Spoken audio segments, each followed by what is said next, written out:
Janavallabha Girivaradhari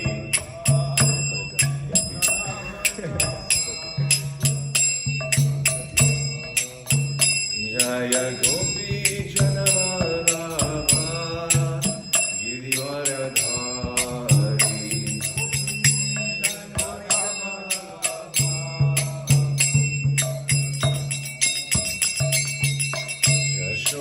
Yashodanandana Braja Janaranjana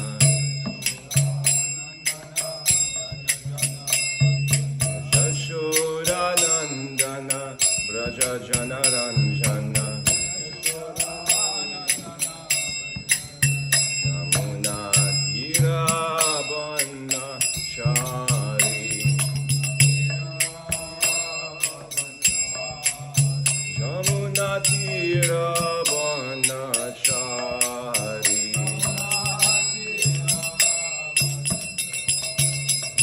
Jaya Radha Madhava Kunja Bihari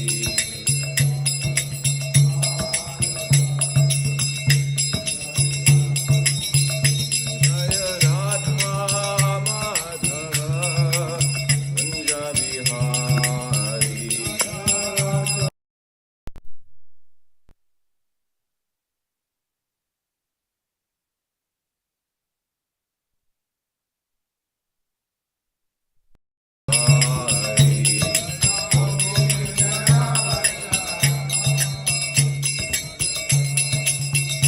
Jaya Gopi Janavallabha Girivaradhari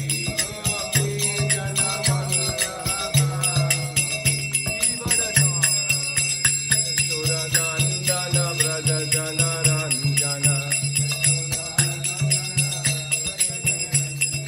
Yashodanandana Braja Janaranjana Yamuna Tiravanachari Yamuna Tiravanachari Jaya Radha Madhava Kunja Bihari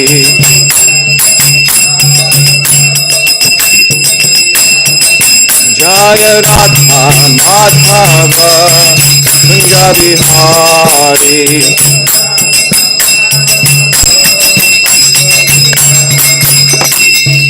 Jai Om Vishnu Pad Brahmamsa Parivrajgacharya Ashla Dushyata Shishiman His Divine Grace A.C. Bhaktivedanta Swami Shila Prabhupada Ki Jai Jai Om Vishnu Pad Brahmamsa Parivrajgacharya Ashla Dushyata Shishiman His Divine Grace Bhaktivedanta Saraswati Thakur Goswami Shila Prabhupada Ki Jai Ananta Koti Vaishnava Vrinda Ki Jai Srimad Bhagavatam Ki Jai all glories to the Assembled Devotees Hare Krishna All glories to the Assembled Devotees Hare Krishna All glories to the Assembled Devotees Hare Krishna All glories to Sri Guru and Sri Gauranga All glories to Srila Prabhupada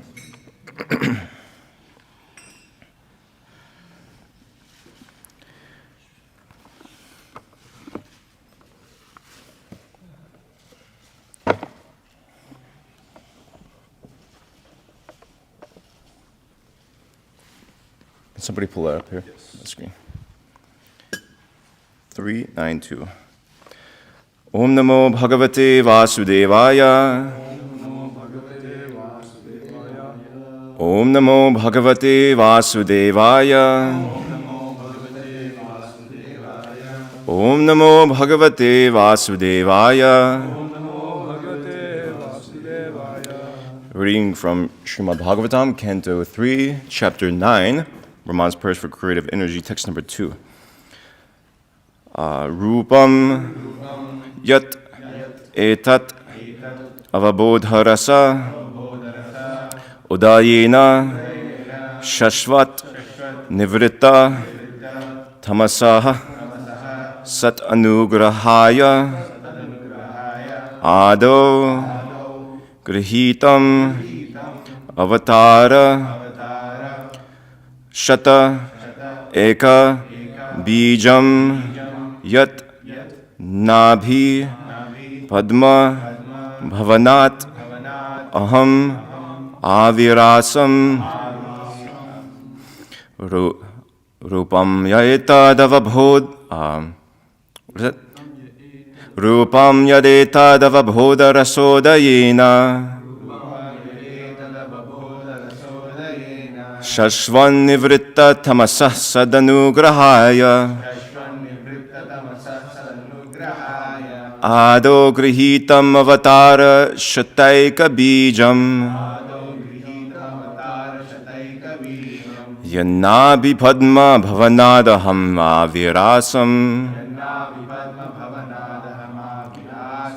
Rupam yadetadavabhoda rasodayena. Shashvan nivritta tamasah sadanugrahaya.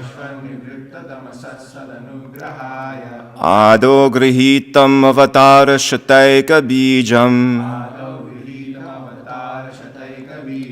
Yanabi padma bhavanadaham avirasam. Rupam yadetadavabhoda rasodayena. Shashvan nivritta tamasah sadanugrahaya. Ado grihitam avatara shataika bijam. Yanabhi padma bhavanadaham avirasam. Please stand.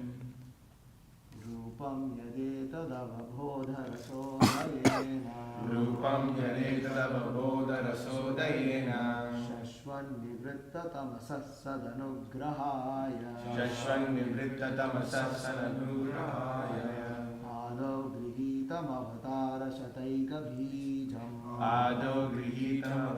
shataika bijam. Yanabhi padma bhavanadaham avirasam. Rupam yadetadavabhoda rasodayena. Shashvan nivritta tamasah sadanugrahaya. Ado grihitam avatara shataika bijam. Yannabhi padma bhavanadaham avirasam. Rupam yadetadavabodha rasodayena. Shashvan nivritta tamasah sadanugrahaya. Ado grihitam avatara shataika bijam. Yannabhi padma bhavanadaham avirasam.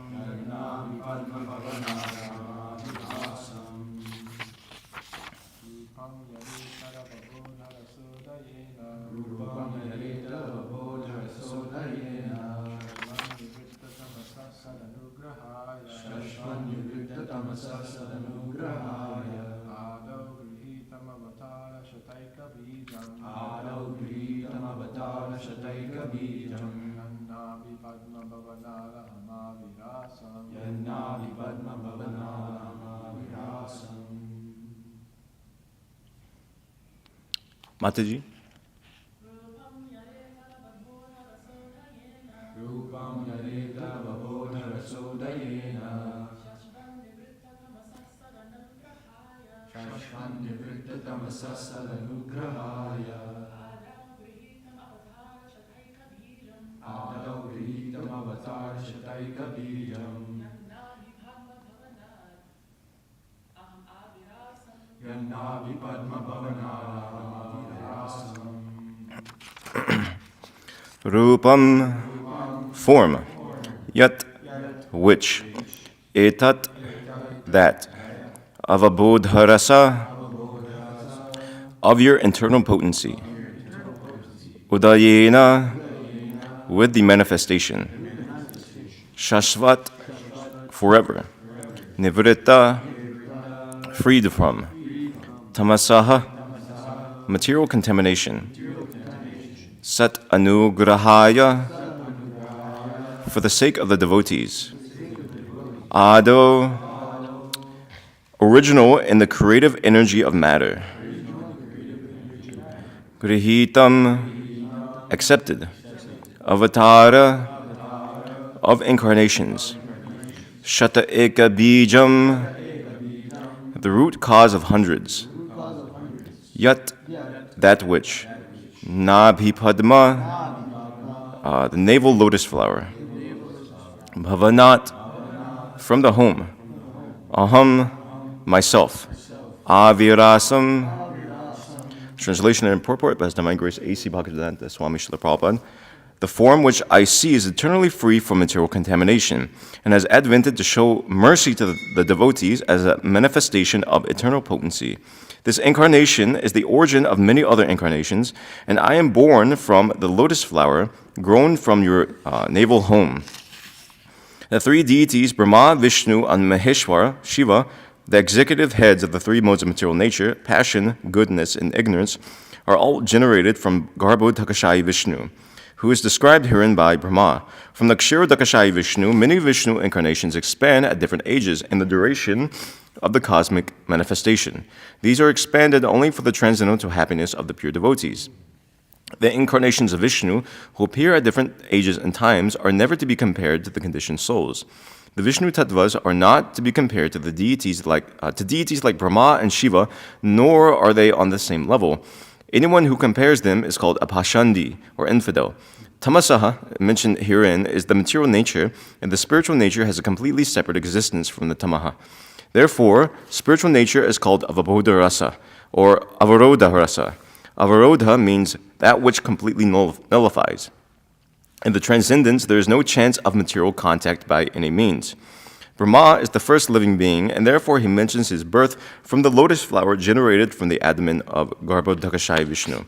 Om Agyana Timirandasya Gananjana Shalakya Chakshur Unmilitamina Tasmai Shri Gurave Namaha Shri Chaitanya Manobhishtam Stapitam Yena Bhutali Swayam Rupakadah Mayam Dadati Swapadantikam Vandeham Shri Guru Shri Tapadakamalam Shri Gurun Vaishnavamshta Shri Rupam Sagarjatam Sahagana Raganatham Vitam Tam Jivam Sadhuitam Savadutam Parijana Saitam Krishna Chaitanya Devam Shri Radha Krishna Padan Sahagana Lalita Shri Vishakan Vitamshta Hey Krishna Karuna Sindhu Dinabhandu Jagatpate Gopisha Gopika Kanta Radha Kanta Namostute Tapta Kanchana Gaurangi Radhi Vrindavaneshwari Vrishabhanu Sute Devi Pranama Mami Hari Pri Avanchakapatu Bishra Kripasandu Bhivacha Patita Nam Pavnebhyo Vaishnavibhyo Namo Namaha Nama Om Vishnu Padaya Krishna Prashtaya Putuleshmate Bhaktivikasa Swamin Itinamane Nama Om Vishnu Padaya Krishna Prashtaya Putuleshmate Bhaktivedanta Swamin Itinamane Namaste Sarasvati Devi Gauravani Prasharne Nirvashesha Shunivadi Paschatya Deshatarne Utir Mahadviri Mafpur Vibor Nir Marishatiya the Mushipurasha Bhungti Gunan Shudasha Shudasatmaka Sodankashishta Bhagavan Vachamsime. The translation again. The form which I see is eternally free from material contamination and has advented to show mercy to the devotees and as a manifestation of internal potency. This incarnation is the origin of many other incarnations, and I am born from the lotus flower grown from your navel home.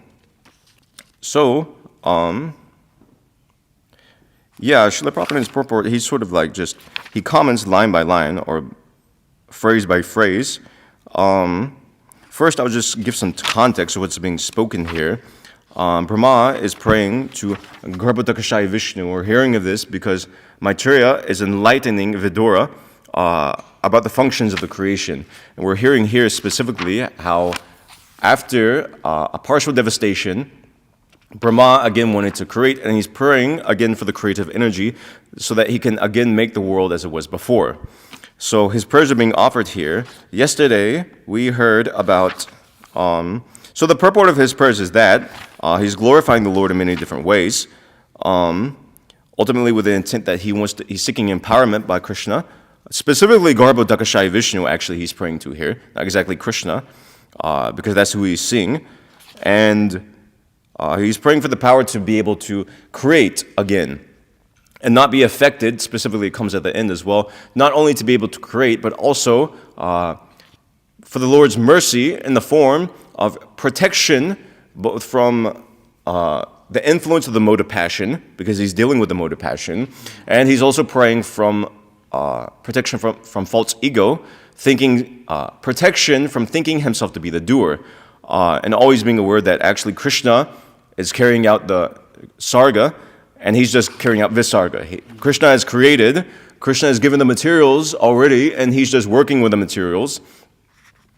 He prays to not forget this. Sometimes when we're working with something, we can forget this. For example, many different things, just like practically most things we do, one level or another, is a form of visarga, just like you're cooking something. So the vegetables are already there, but you're thinking you're making something fresh from the vegetables, and you're claiming proprietorship. We tend to claim proprietorship over what we cook, but actually half the taste and what you're cooking is inherent in the vegetable itself, which is governed by the farmer who grew the vegetables and all the care he took to grow that vegetable, etc., like that. So really, we're just picking up the pieces. We're a piece in the whole process after the fact.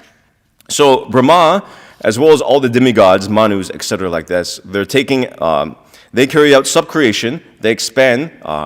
There's Visarga, and then we have, just like the fourth canto is called creation of the fourth order, I think, something like that. So there's different levels of creation, different living entities act on, but ultimately it's traced back to Krishna himself. He gives the raw materials, and all others are acting on that material. So Brahma, he's praying not to forget this, that ultimately everything is supplied by you, and even the potency that I have to create is also given by you. Brahma, his ability to create, his body, his intelligence, his ability to create, his very existence, everything is coming from Garbhodakashaya Vishnu. Krishna, ultimately, but specifically here. Yesterday, so this is the aim of the prayers. These are very nice prayers. These are I don't know them, but these are some of my favorite in the Bhagavatam. In the third canto, when we have a picture of this, actually. It must be in here. At least in the old volumes, it is. On the divided volumes of the Bhagavatam, there's this picture where Brahma is sitting on the lotus flower, his home, as he describes in this verse. Garbhodakashaya Vishnu is below him. So on the cover of some of the 44 volume Bhagavatams, that's there. So, it's on the back, huh? Oh, it's also on the back of this. Oh, yeah, it is. So somehow that always stuck in my mind the first time I read this. So yesterday, going back to the first prayer that Brahma offered, can you go to the one yesterday? We covered yesterday, just the translation. So Brahma, he said here, a few different things, but he said, "Oh my Lord, today after many, many years of penance, I have come to know about you." So Srila Vishwanath Chakravarti Thakur, he explains, because Brahma, he says here, Adya, today I know about you. So Brahma, he's clarifying today, our acharyas explain that he's clarifying that this form is eternal. Even though after many years of penance, Brahma came to see this form. It's not that the form wasn't eternal. The form was always there. So it's not that the form has any existence in time, even though Brahma is saying the word today, Adya, today. So in this prayer today, he's clarifying this. Shashvan nivritta tamasaha, among other points. So I'll take it in piece by piece. So rupam yad etat avabodha. So this word avabodha rasodayena in today's verse, Srila Prabhupada explains. I guess there's different readings. You can go to today's whoever's. Oh, okay, yeah, that's fine. Sorry. Srila Prabhupada in his purport, he says avabodha rasa or avarodha rasa. I guess there's two different readings of this. Avabodha rasa means of your internal potency. Srila Prabhupada translates here. Avabodha, elsewhere, Srila Prabhupada in the Bhagavatam, he translates as consciousness or knowledge. Bodha means like understanding.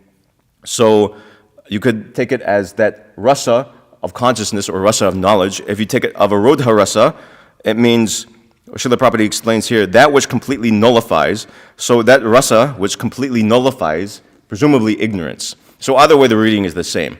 The rasa which eliminates ignorance is nothing more than knowledge, or consciousness. So same. Then our acharyas specifically, they explained this word is avabodha rasodayena. This word refers to the chik shakti of the Lord, the internal potency of the Lord. Srila Prabhupada translates like that. Is advented to show the mercy to the devotees as a manifestation of internal potency. So this form is manifested through the internal potency, the chit shakti of the Lord. And he clarifies that shashva nivritta tamasaha. This form is completely, it's eternal, and nivritti tamasaha, it's completely without any sort of ignorance, any sort of tamagun. Here, specifically, Srila Prabhupada says that this tamasaha mentioned herein is the material nature. Sometimes maya, another word for maya, is just called tama or tamaha. You see this in different places in the Bhagavatam. Of course, there are divisions of that maya. There's mode of goodness, sattva gun, rajagun, tamogun, but sometimes just as a whole, the whole material energy is referred to as tamas. So here it's being used like that. So, in this form of Garbhodakashayi Vishnu, there is no existence of the material energy whatsoever. We hear in the 5th or 6th chapter of the Bhagavatam, or maybe 7th, I forget. Vyasadeva, he's seeing the Supreme Lord. He's and the darshan he was granted. He's seeing the Lord, and simultaneously, along with the Lord, he's seeing the Lord's external maya, which is separate from the Lord and which is behind the Lord. Where in the Chatra Shloki Bhagavatam, we hear how, I think it comes there, that the material energy is ashamed to stand before the Lord. So the material energy, sometimes we use this word separated material energy. So this material energy is Krishna's energy and is existing with Krishna, but at the same time it's separated from Krishna. Krishna in the Gita, he says, Nacha bhuta sto mamatma bhuta bhavanaha, that he's simultaneously, although he's the source of this material creation, of this worlds, universes, simultaneously, he has nothing to do with this material world. He's not a part of this cosmic manifestation, in other words. So two things. And simultaneously, at the same time, he's aloof from it. At the same time, he can be within it and be completely aloof from it. Just as Garbhodakashayi Vishnu, to give some clarity, because often I get them confused. So there's Kshiradakashayi Vishnu, Garbhodakashayi Vishnu, and Karnadakashayi Vishnu. So Karnadakashayi Vishnu is, you could say, the highest level, Mahavishnu, from whom the universes are coming. Then under him, within each universe, is Garbhodakashayi Vishnu. So Garbhodakashayi Vishnu is within the material universe. He's within the layers of the material universe. He's lying on the ocean there. So he's within the universe, but he's not of the universe. He has nothing to do with the universe. And he's enjoying pastimes there, actually. So, as well, not just Garbhodakashayi Vishnu, any avatar that comes to this world, as is said here, this form is, that's yesterday. This incarnation is the origin of many other incarnations. Shataika Bijam is the seed of hundreds of other incarnations. So, any incarnation that comes to this world, they're not affected by the modes of material nature. They're completely aloof from the modes of material nature, be it Varahadev, Vamana Avatar. Although they accept the forms, those forms are demigods they pray using the same word, Bibarshi Rupani Avabodha Atma. These forms are Avabodha Atma. They're forms of complete knowledge, complete cognizance. Just as Brahma, he's saying here, Avabodha Rasodayena, same thing. These forms are completely, elsewhere they pray the same thing, Sattvam Vishuddham Sharete Bhavan Stito, that your lordship has accepted a form, Sattvam Vishuddham, of completely Vishuddha Sattva, completely purified goodness. It's not a goodness of the mundane world, rather it's a completely pure goodness, transcendental goodness, we explain as. So, Krishna's form and Krishna's incarnations, Garbhodakashayi Vishnu, they're all free from the mode of ignorance. Although Srila Prabhupada clarifies here that of course, we have this verse. We were chanting the Shivasya Shri Vishnuya Iha Gunanamadi Sakalam Diabhinam Apa. Yes, that it's an offense to see a difference. To not differentiate between Vishnu and other, specifically Shiva is coming here. To not differentiate between them is an offense. It's an improper understanding. So same, Srila Prabhupada is explaining here. The three deities, Brahma, Vishnu, and Maheshwara, they're guna avatars, they're executives of the three modes of material nature, and they're all generated from Garbhodakashayi Vishnu. Nevertheless, to equate them, anyone who compares them is called a pashandi, or an infidel. The Vishnu tattvas are not to be compared to deities like Brahma and Shiva, nor are they on the same level. So all incarnations of Krishna, they're on the same level in the sense that they're completely spiritual, all Vishnu tattvas, but but Shiva, Brahma, is a living entity for the most part. Sometimes the Lord himself comes as Brahma, when there's no qualified living entity in the universe who doesn't have the credit. Then the Lord appears specifically as Brahma. Otherwise, a living entity assumes that role. And then Shiva is different in the sense that he comes into contact with the material energy. In the Brahma Samhita, the example was offered that just as milk comes in contact with some agent, some either tamarind or yogurt, etc., like that, it becomes yogurt, etc., like that. So yogurt is different from milk, but at the same time, it's nothing more than milk. It's derived from milk. So, but it can't be used in replacement of milk. If you're cooking, if you try to make sweet rice, for example, and you boil yogurt, you'll get something disastrous. So, so same thing. Shiva, he's of a different nature than Vishnu. He comes into contact with the material energy. And one who thinks like this is an offender. He's of impure intelligence. Pashandi. Infidel is translated here. Because specifically, Lord Shiva, he comes into contact with this tamasaha. This tamas, Lord Shiva is actually the predominating deity of it, and he comes into contact with it. Whereas Vishnu, although he's the deity of the mode of goodness, he doesn't come in contact with the mode of goodness. Brahma, he comes into contact with the mode of passion, and he deals with the mode of passion, but he's afflicted by the mode of passion. He's influenced by the mode of passion. As we see, not very much, at least, I don't know if we've read about it already, but we see the example of Brahma, him casting off different bodies. This comes somewhere in the third canto, I think. Brahma being affected by the material energy. So, and of course these, etc. like that. So there's different instances in Bhagavatam that comes to mind immediately. So, as well, our acharyas often emphasize this. Practically, if you look at Bhagavad Gita, I was looking at verses in the Gita, and I was thinking, the thing is, many verses in the Gita, they deal with this fact that Krishna is not material. Avajananti ma mudha manushim tanamashritam. There's so many verses in the Gita where Krishna, in different words, he reiterates the same thing, that he's transcendental.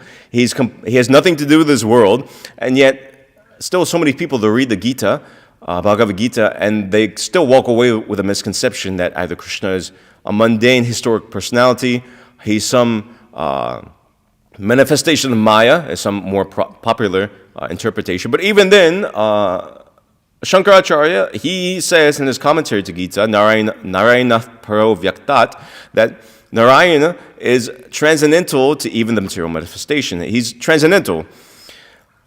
So this point specifically is being clarified here by Brahma, that this form of Garbhodakashayi Vishnu is completely spiritual, it's 100% spiritual, and is manifested by the internal energy of Krishna. And being spiritual, as Shashvan, is eternal. It has no beginning and it has no end.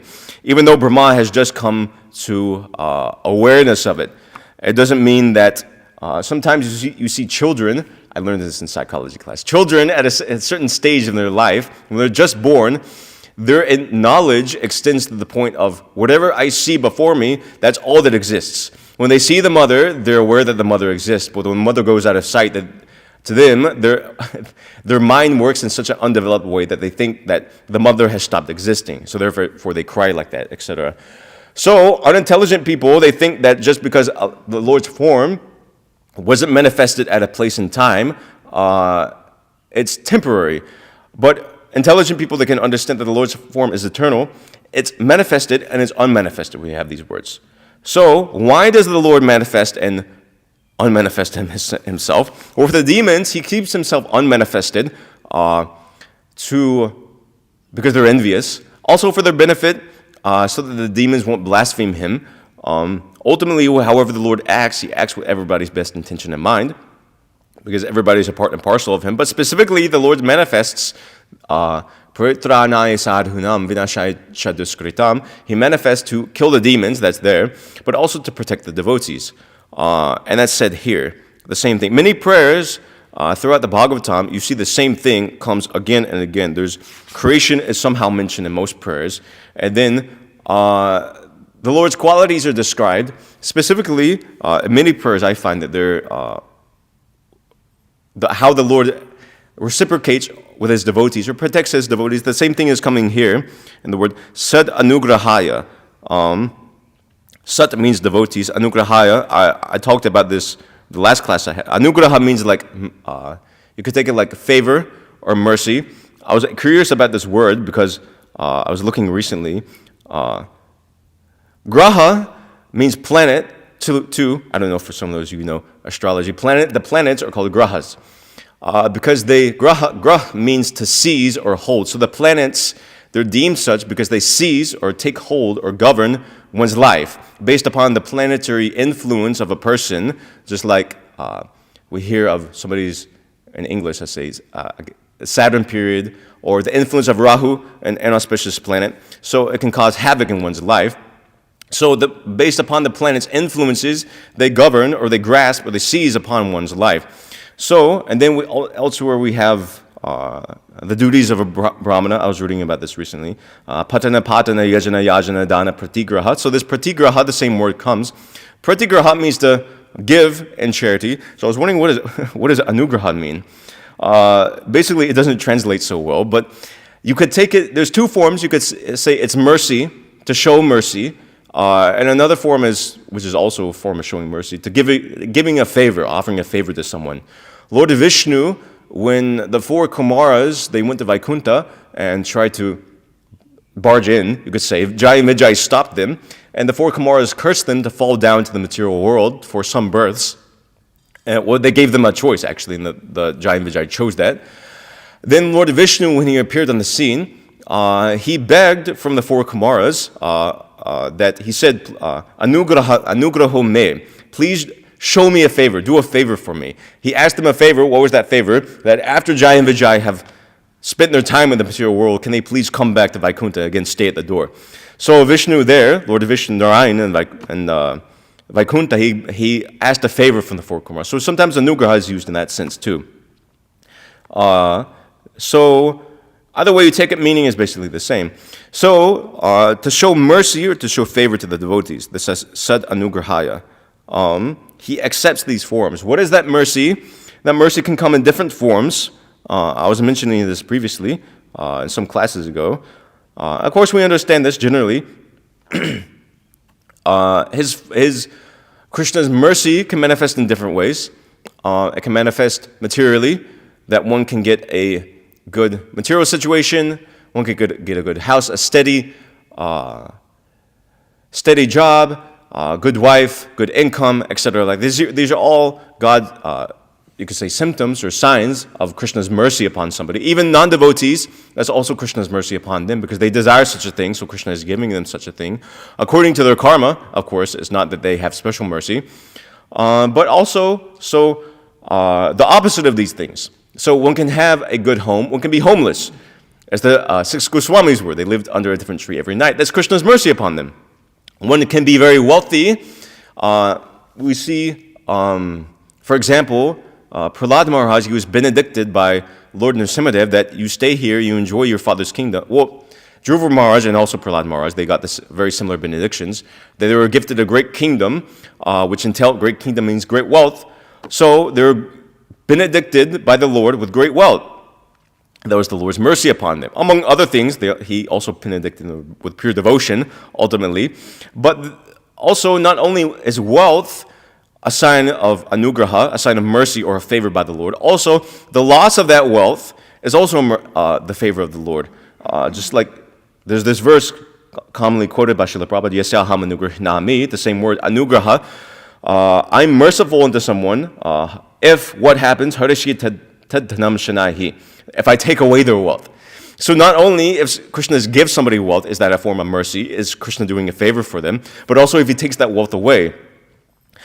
And sometimes he does both. Sometimes he gives somebody some possession or wealth, and then he takes it away. Why? Well, different things. One, he may fulfill that devotee's desire. At the same time, he may give that devotee renunciation. He may cultivate in that devotee a sense of renunciation. And then different things. The verse continues, Tatu dhanam tyajanti asya swajana dukadukhitam. That another form of anugraha, the Lord's mercy, is that his family abandons him, swajana, and then he experiences dukadukhitam, one misery after another. So this is Krishna's mercy upon somebody. So I was thinking one point, this svajana, tyajantyasya svajana, that the family abandons one. So generally, especially for those getting married, everybody getting married. They get married because they want to have a good, they enter into family life. Family life means they're looking forward.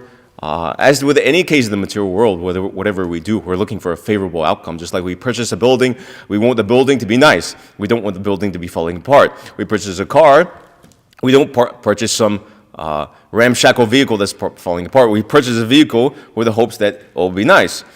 So similarly, people get married.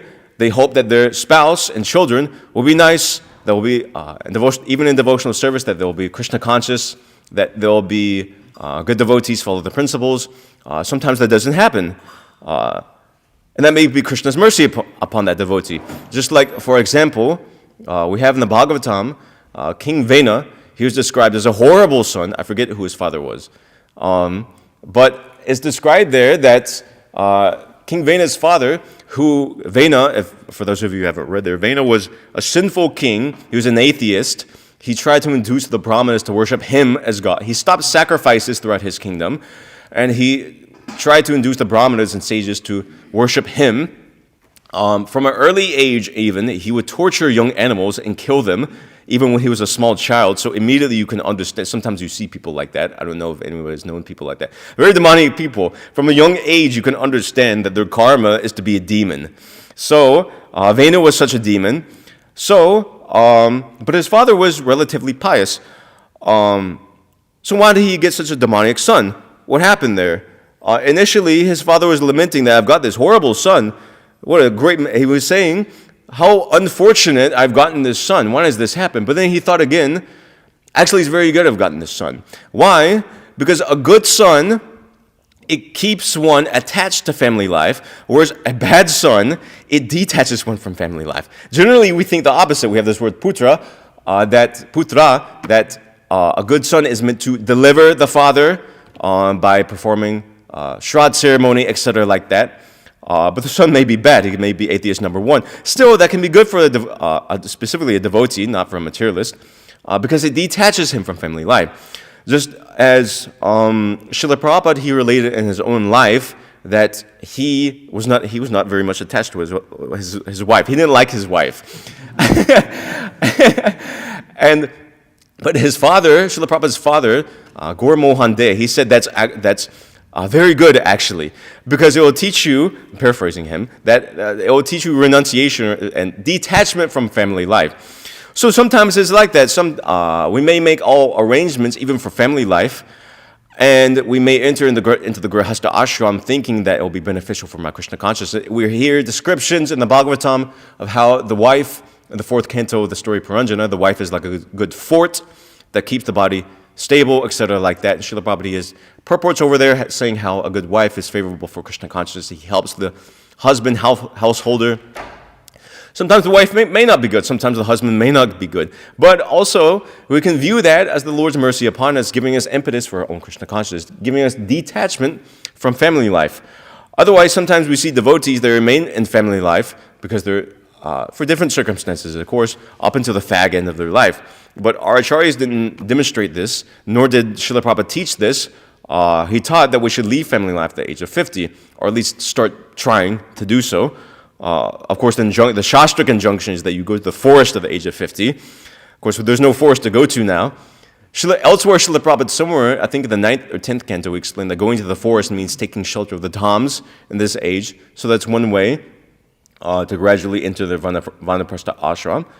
So anyway, the point is that, tracing back, that the Lord's mercy comes in different forms, and that form can also be, it can be material well-being, or material not well-being, a material bad situation, some bad material situation. Srila Prabhupada explains, so too with the spiritual master. In that section, we have in the 9th canto, I was looking at this word, what was that? I think this was explaining how some king in the 9th canto, he reversed his gender, something around there. And it said, the word comes Acharya Anugraha. By the mercy of the spiritual master, by the mercy of his guru, he was able to do this. So there's Anugraha, of course that's something different, but we have the Anugraha, the mercy of the Supreme Personality of Godhead. We also have the mercy of the spiritual master. So spiritual master's mercy can come in different forms, same, which is akin to the Supreme Personality of Godhead. He can benedict a disciple with material wealth, or he cannot give the disciple material wealth. We see even within our own history, within Srila Prabhupada comments in Chaitanya Charitamrita that Srila Bhaktisiddhanta Saraswati Thakur, he seeing the inclination, I'm paraphrasing, seeing the inclination of some of his disciples, he gave those disciples properties, etc. like that, but they weren't actually benedicted with the real favor of the spiritual master. So Srila Prabhupada writes around this section I just quoted in the 4th canto that when the spiritual master benedicts one with wealth, that's his blessing, but when one is induced to give up wealth by the spiritual master somehow or another, that's a greater blessing of the spiritual master. So the Lord gives mercy, also the spiritual master gives mercy. We can't understand it sometimes, both how the Lord is acting and how the spiritual master is acting. Bhishma Dev, he prays, or he comments, I guess, to Yudhishthira Maharaj in the 9th chapter of the 1st canto, O king, no one can know the plan of the Lord, Sri Krishna. Even though great philosophers inquire exhaustively, they are bewildered. So as we're going through the motions, we can't immediately understand what's good and what's bad. We should take it all as the Lord's mercy, even if we can't understand it at the time. Years later, we can understand that a hellish situation in family life may have detached us from family life, but while we're going through it, it may be very difficult to understand that actually that's the Lord's mercy upon us. Even if we don't have realization of this, we should understand it theoretically. Another point I was seeing that... Let me see if I can pull it. So again, just commenting on this word, sad anugrahaya. So I'm explaining different forms of the Lord's mercy. Let's see if it'll turn on. It's coming. Okay, it's there. So I wanted to say, often these prayers, if you look at the Bhagavatam, these prayers are interconnected. Of course, we're analyzing verse by verse, but if you look at the prayers, every prayer in the Bhagavatam has a flow to it and is interconnected, just like if I'm having a conversation with somebody. So I may speak one point, I may again bring up the same point. So the same point is brought up again. We see here, Brahma, the Sad Anugrahaya. He defines what is the Sad Anugrahaya. How does the Lord show mercy to the devotee? This is the same chapter, by the way. This is text 11. We're on text 2. So Brahma himself, so the Lord's mercy can come in different forms, but Brahma himself, he defines what is the Sad Anugraha. That yad yadhya tad urugaya vibhavayanti tad vapu pranayasi sad anugrahaya. So here, O my Lord, your devotees can see you, this header is here, can see you through the ears of the bona fide process of hearing, and thus their hearts become cleansed, and you take your seat there. You are so merciful to your devotees, here's where it comes, that you manifest yourself in the particular eternal form of transcendence in which they always think of you. So this anugraha that's being spoken here, specifically the Lord's mercy. So the Lord, Gaurapadakashai Vishnu, he manifests himself, or all the Lord's avatars manifest themselves. Why? Specifically, so that the devotees can see this form which they so desire. That form, here, it comes here, yad yadhya, tad vapuhu, that form they meditate on, whatever form the devotee meditates on, be it Vamana, Krishna, Rama, etc., the Lord reciprocates with the devotee and he manifests that form according to the devotee's own sentiment or bhava. So, and that's the mercy of the devotee, that's the mercy of the Lord. Another meaning of this yad yadhya, tat vapuhu, according to which they meditate, Srila Vishwanath Chakravarti Thakur, he explains, I don't want to steal so much of this verse, but it's in relation to this anugraha. Our acharyas explain that according to the vapu, according to the form which the devotees meditate on, this form can be either the form of the Lord or one's own spiritual form. According to that form which one meditates on within one's sadhana, the Lord awards that form. So in other words, according to the Lord awards us a spiritual form ultimately, and that awarding of a spiritual form is also the Lord's mercy. So Brahma, he's speaking about this here.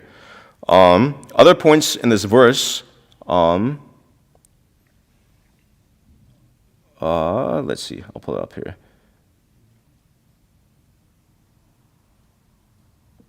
392. I'm short on time, so I'll just make it quick.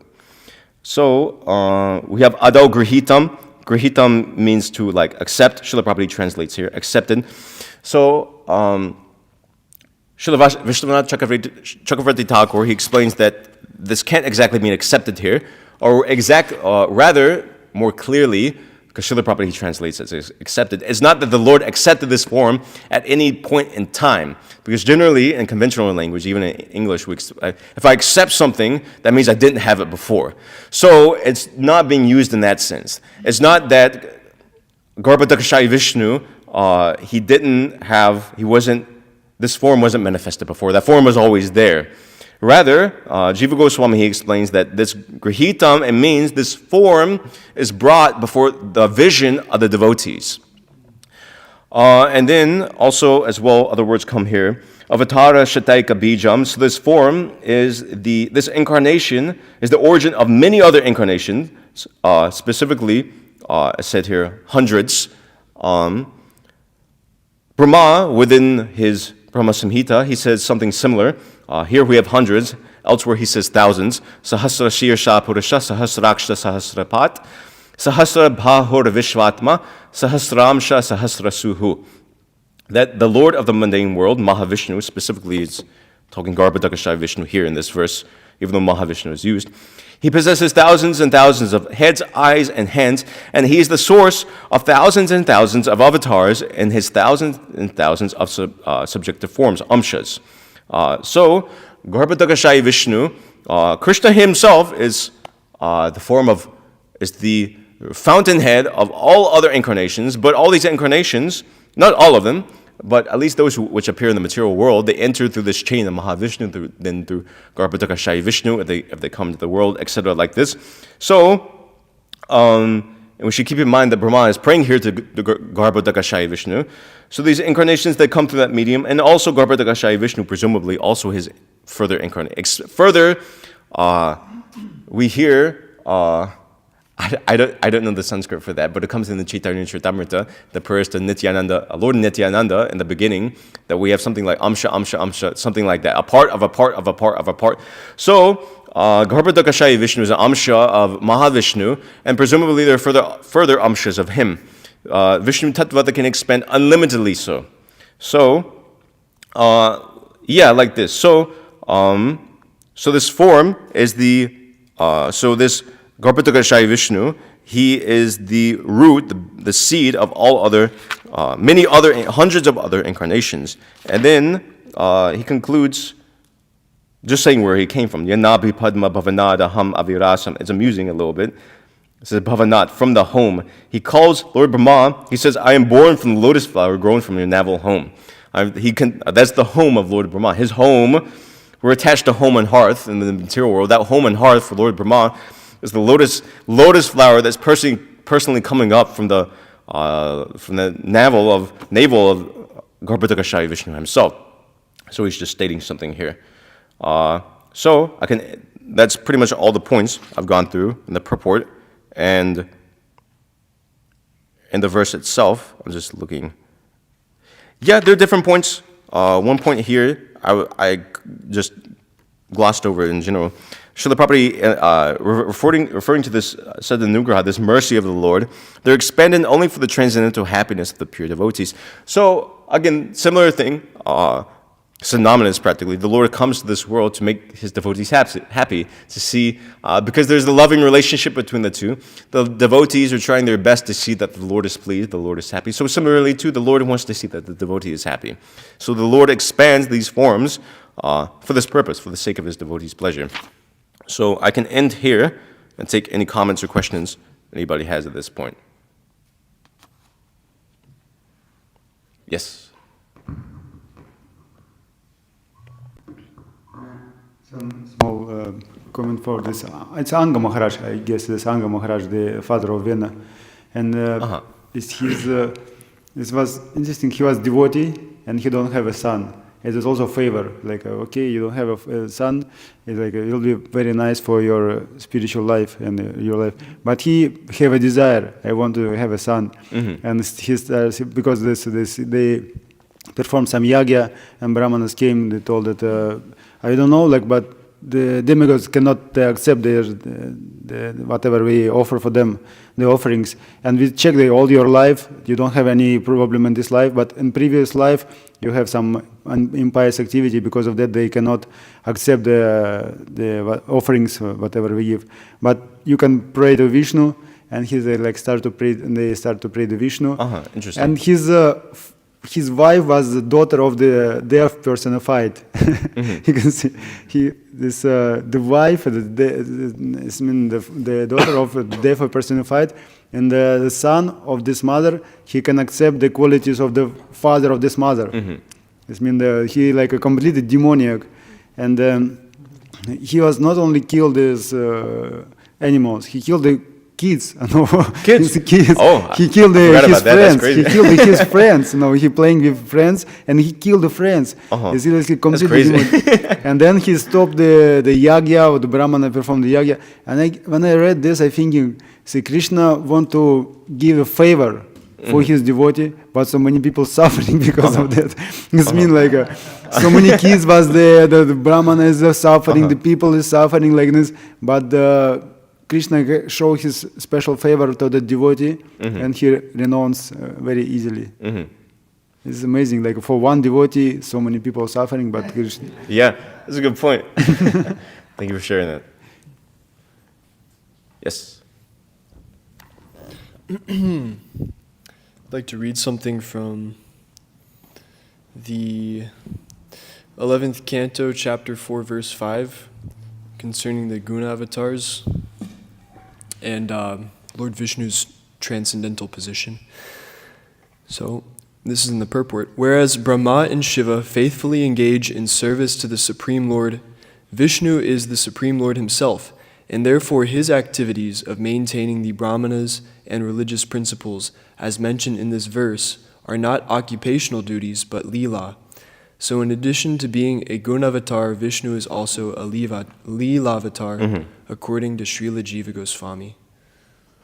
So that was related. Yeah, they can overlap. If you see, I haven't read, but I've just seen snippets. They can the functions of avatar, or how you label avatars, they can overlap. Leela avatar, Guna avatar is a good example. They can overlap. Yeah, there's in the Laghu Bhagavatamrita, there's descriptions we're giving there. So yeah, thank you. I also wanted to ask a question. So Vishnu, Lord Vishnu as Gunavatar, is that Kshirodakashayi Vishnu? Well, here actually, I think so. If I remember reading, because here it's mentioned in the purport that the three deities, Brahma, Vishnu, Maheshwara, are generated from Garbhodakashayi Vishnu. So Garbhodakashayi Vishnu is not Gunavatar. Kshirodakashayi Vishnu, to my remembrance, is, I think I remember reading that recently. Yeah, that's what it is. Yeah? Okay. Yeah. Yes.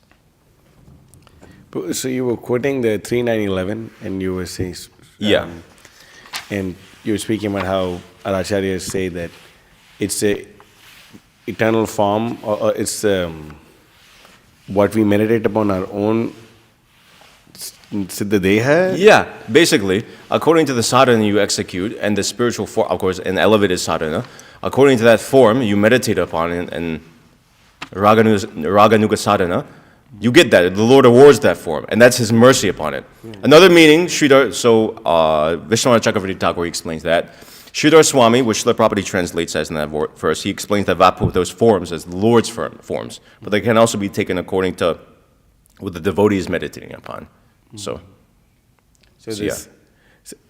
this you've read Bhaktisiddhanta Vaibhava recently, because I'm not unable to remember the whole thing about the Siddha Pranali and all this. It's been some time. It is It's a little different. That's different. That's at the time of initiation, etc., like that. And being I mean, specifically with Siddha. I mean, sorry to cut you out. You can.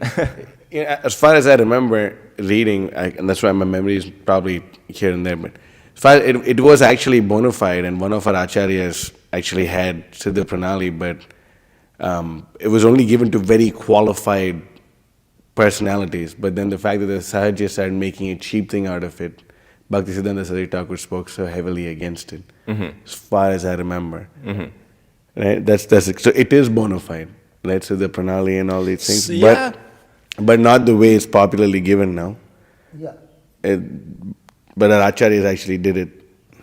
it's just a rare occurrence in some fields. They institutionalized it, which is the bogus part. The guru does reveal the form in specific cases of the disciple, which is exactly what that is, but that's not institutionalized. It's a very special thing.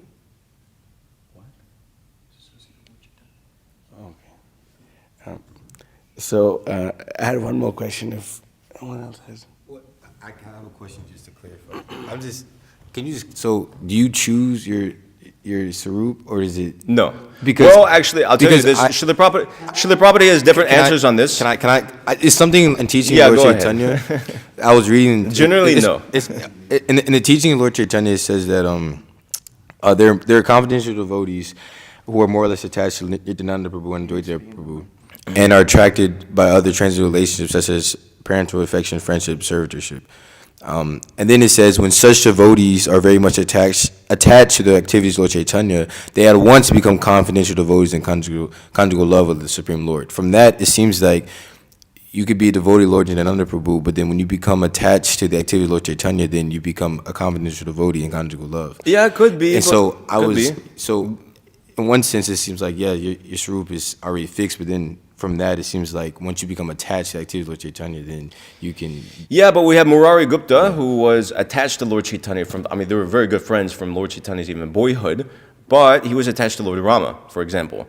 So, and there's that narration there in the Chaitanya Charitamrita. I think it's him. There was one other person like that too, where he was, Lord Chaitanya tried to induce him to worship Krishna, and he started worshiping Krishna, but then he started feeling bad within his heart and crying at night that, like, I'm giving up on worship of Lord Rama. So one verse comes around there. I don't know the Bengali, but it's however, basically the devotee is always satisfied in whatever relationship he has with the Lord. So the thing is, if we speak like, to ask the question, like, do you get that form which you want? Do you get to choose that form? Okay, so you get that form which you want. But the thing is, inherently, that form, generally, Srila Prabhupada, that form doesn't change because that form is already there. It's just covered over by the modes of material nature. Srila Prabhupada, when he was asked this on different occasions, can you choose your swarup or can you change your swarup? Most of the time he replied no. I think one time he responded yes, but generally it doesn't happen. But generally, the thing is, you're satisfied with your spiritual form. If you're a cowherd boy, you're satisfied with being a cowherd boy, and you're looking how to become. Even in the process of devotional service, you naturally become attracted by. Of course, this is at a higher stage, not preliminary Vaidhi Bhakti, higher stages of devotional service. But you naturally become attracted by topics relating to cowherd boys, etc., like that. So it's not something unnatural. So it's not something you necessarily have to choose. Just like the attraction between a boy and a girl is not that. It's something very natural. It's naturally awakened within the heart as a boy grows older in age. So similarly, as we advance in devotional service, naturally that gets awakened. It's not something that we have to extraneously endeavor for. So as well as even other incarnations can be there. Our spiritual master explains that even somebody may have an affection for Lord Rama, Nrsimhadev, etc., like that. Lord Chaitanya's movement, it can, even though that statement is there, and generally followers of Lord Chaitanya, they have a relationship with Krishna and Madhurya Rasa. Lord Chaitanya's movement is for everybody, as we saw with Lord Chaitanya's own associates, who were eternal associates of Lord Chaitanya, but they have a particular affection for a different form than Krishna, or even you could. Well, they must have some affection for Lord Chaitanya, otherwise they wouldn't be an eternal associate. So, but they may have affection for Nrsimha, Varaha, etc., like that. So naturally, you will be attracted to hearing about topics regarding this form, etc. Of course, this is much later. I'll just qualify that again.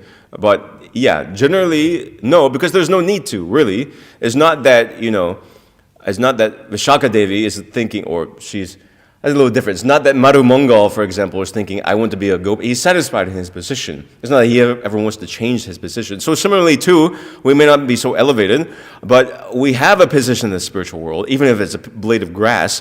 We're satisfied with that position. When it comes to the point where we're attracted to that position like iron is attracted to a magnet. We naturally gravitate towards that position. It's not that we have to choose, I want to be a blade of grass. Naturally, we're like that. Already we're a blade of grass. We just don't understand it. So, is that clear? Does that make sense? Yeah. Krishna Krishna Prabhu? Oh, yeah.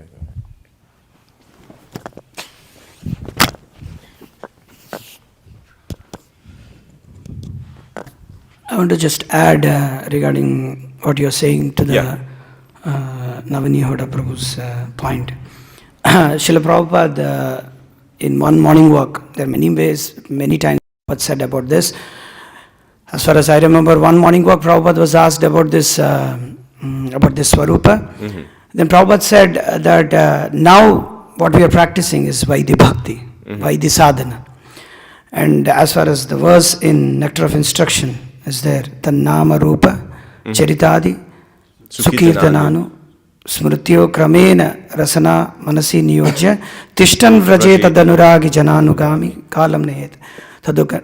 So the point is, Prabhupada was saying that by practicing Vaidhi Bhakti, the Raganuga sadhana will manifest, and then automatically the Raga Bhakti. That Raga means the perfection stage will automatically you will attain. You need not try for that. This particular way Prabhupada explained that. You need not try anything. Just by your Vaidhi sadhana bhakti, by your this, Guru reveals to you. But now it's not institutionalized as we have heard.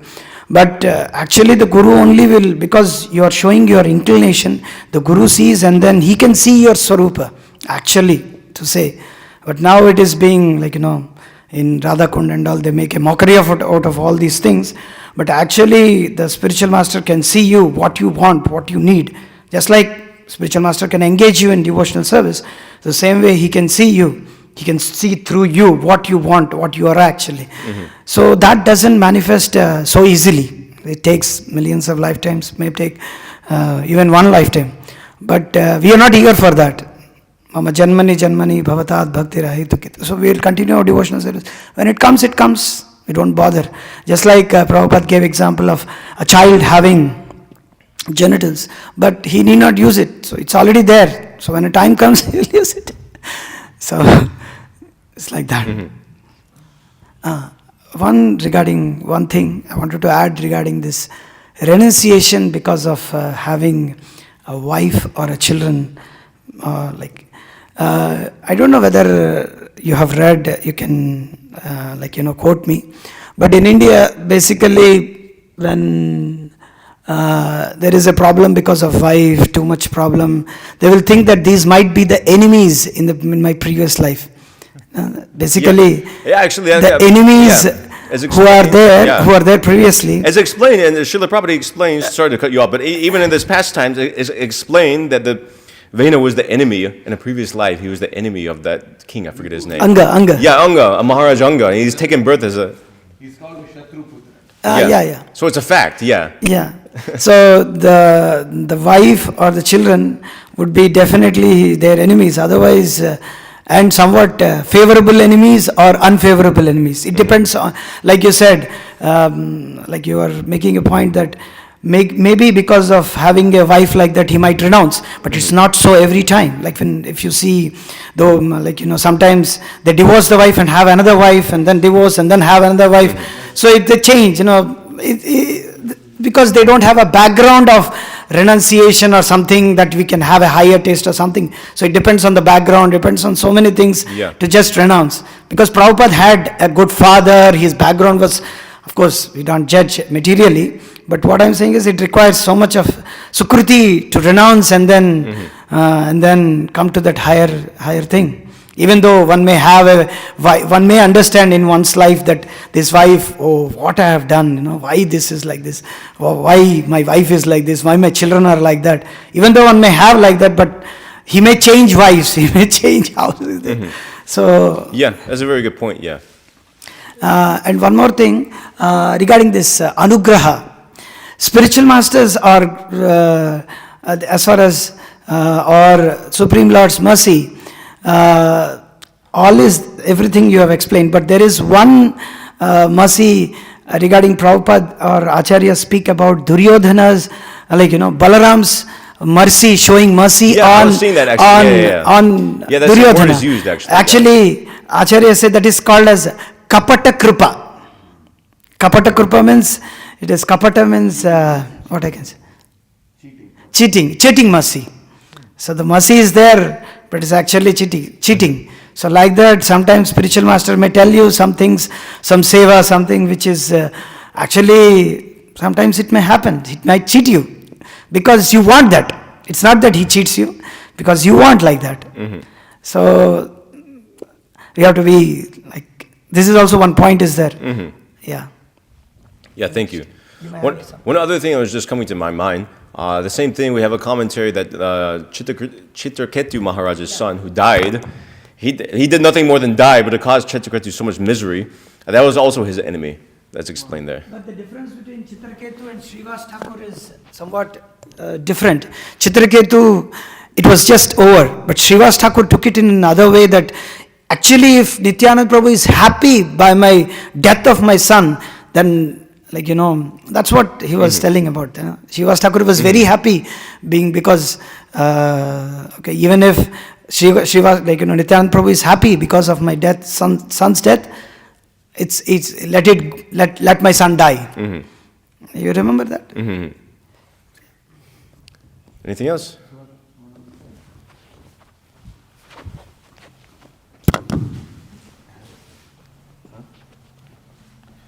So, also, you were speaking about how Lord Brahma prays for protection from the mode of passion and the false ego. Yeah. Where is that from? Which verse is that? Because he's heavily engaged in the mode of passion.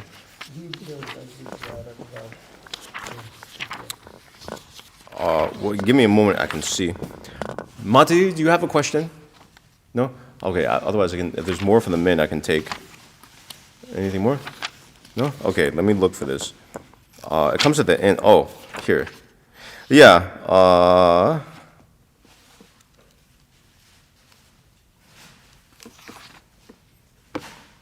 Well, I think there's, here, this is one. I think there's another one. Oh, it's off again. I can turn it on, hang on. 23. Verse number 23. Of the same chapter? Of the same chapter, yeah. Previously? No, this chapter. It all comes in a sequence. This is like the heart of his prayers. Ultimately, what he's praying for is glorifying the Lord in different ways. He's creating, and he's praying for potency to create and also not to be affected by that. So, I pray only to engage in his service and the creation of the material world, and I pray that I may not be materially affected by my works. For thus I may be able to give up the false prestige of being the creator. So he prays this here. I'm not sure, I think he says something on these lines also when Narada asks him his question. What is that? The second canto. He does say something there that he says that less intelligent people, they think that, or not less intelligent, he says that. He prays before he gives his answer. He says something like. Yes, he says something like, let me offer my obeisances to the Supreme Personality of Godhead. By the influence of whose material energy, people consider me as the Supreme. He prays like that, yeah. But here, specifically, he's praying for the boon of not being bewildered by false ego, specifically not being bewildered by the sense that he's thinking, that he's creating, in other words. Grihita is here also. Oh, really? Yeah. Grihita Gunavatar. Accept the Gunavatars. Okay. Yes. Prabhu. Some small comment because this is Sita Pranali. This in Java Dharma, this one interesting point. When Brajanath and Vijay Kumar, they came to their spiritual master, Babaji Paramahamsa, and they, after already Babaji Paramahamsa gave an explanation about this, all the levels of bhakti or the devotional service, how it's going on, he gave them all this information, whatever all this, whatever is required, and then they came to him and they told, we want to speak about the Sita Pranali, our spiritual form, and he goes, yes, and they told him what is their form in spiritual world. The one of them, he told, I feel myself like a Manjari. And he told yes. And another person told that, I don't know, Vijay Kumar or whether or not. They told, I'm a cowherd boy. And yes, and from that moment he started to speak them what their engagement, what they can meditate. It's amazing because usually we have understanding that Guru can give you, this is your real identity. But in that moment they came and they told, I feel myself like this, and yes, and he's... No, there is a difference here, because here Guru approves it. Yes, You might think it might be a concoction. So, but Guru approves it, yes, you are, then it is confirmed. Otherwise, it is just a hallucination. Yeah. It can come like that too. The Krishna enlightens from within the heart. So it can come externally through Acharya, which that's there. The Siddha Pranali process is based upon that. That was the original idea. Also, Krishna can provide it like that. So, yeah, generally we don't think like that. Yeah. and in that section also, one of them sees the spiritual man as a representative of Lalita, and the other one looks at him as a representative of Balaram. Right? You remember reading that? Next? Yeah. So they see both. Both of them are seeing the same Guru, and one is a representative of Lalita, and another one is a representative of Balaram. Same person. So, anyway. Okay. Rishi Kumar. Wow. Rare. Very rare. I was just wondering that cheating mercy that was mentioned, is it an example of that? Like when those disciples came and they were being kind of weird and aggressively questioning Srila Prabhupada, and he told them just go make money and enjoy that one? Yeah, I mean, definitely that's a very prominent form of cheating mercy. Yeah, for those who don't know, this is there in the Muda mission. But some disciples, not really disciples actually, you can't really call them disciples. Two men came to Srila Prabhupada who were apparently initiated by Srila Prabhupada, and they started asking offensive questions to Srila Prabhupada, something along the lines of, if there are millions of warriors on the battlefield of Kurukshetra, what do they do for toilets? Of course, it could be a valid question, but the recording is there, actually. This was 1975 or 76. If you hear the tone which they're speaking to Srila Prabhupada, it's highly offensive. And they're asking other things, that if the GBC is your representative, so what if the GBC orders me to have illicit sex with a homosexual relationship, etc.? They're speaking to Srila Prabhupada. So Srila Prabhupada, he said to them that, they were asking a whole bunch of other different things. So Srila Prabhupada just said, I don't know. All I know is whatever I've written in my books. I don't know anything beyond that. And he just told them that you can just go out and enjoy, basically. So, I mean, that's Srila Prabhupada's mercy. Another thing, there's so many different forms it can take. Another thing that was coming to my mind, I just forgot. There's the example of Srila Bhaktisiddhanta, who himself, in some places, explains the same phenomenon. Even Srila Prabhupada himself, Srila Prabhupada, he told the Chidananda Prabhu that there are different types of disciples. There's the sons of the father and sons of the mother. So the sons of the father are likened to actual disciples who impart the spiritual masters, who understand the spiritual master's message. And the sons of the mother are those which are attached to the institution, and more attached to the material, more or less, name, fame, wealth, etc., like this. So, Srila Prabhupada, he explains in Chaitanya Charitamrita that some followers of Srila Bhaktisiddhanta were gifted by Srila Bhaktisiddhanta after he passed away. Of course, not directly gifted, but ultimately, temples, men, money, etc., like that. But that wasn't his real mercy. Actually, Srila Prabhupada got his real mercy. Even though he didn't get the men, he didn't get the money, he didn't get any temple, he didn't get practically anything material from Srila Bhaktisiddhanta, but he got the full mercy of Srila Bhaktisiddhanta because it's spiritual. So others, they may have got something, and it's not that they were completely derived of Srila Bhaktisiddhanta's mercy, actual mercy, but in one way they were cheated by him, actually. Srila Prabhupada explains like that. No, it comes in the beginning of Blazing Sadhus. Kurmaras gave lecture on this in Srirangam Shravan Kirtan camp. Yeah. It's a very beautiful lecture on both. And there was sons, father's son or mother's son. Yeah, that, yeah. Yeah. Yeah. Father's son means inheriting the properties of the spiritual master. Mother's son means inheriting the real mercy of Oh, sorry, I got it spiritual confused, master. yeah. I got it mixed, sorry. Yeah, mother's mercy is real mercy. Oh, you told something? I Father's got it mixed, yeah. Father means he Anyway, earns meaning the is the same. properties and all those things, so that is mercy. But that is not real mercy. Bhaktisiddhanta Thakur and all. Okay? Okay? Srimad Bhagavatam ki jai, Srila Prabhupada ki jai.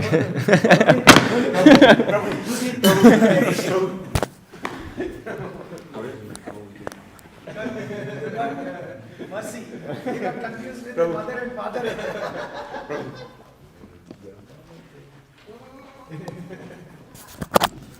Actually, why I remember this,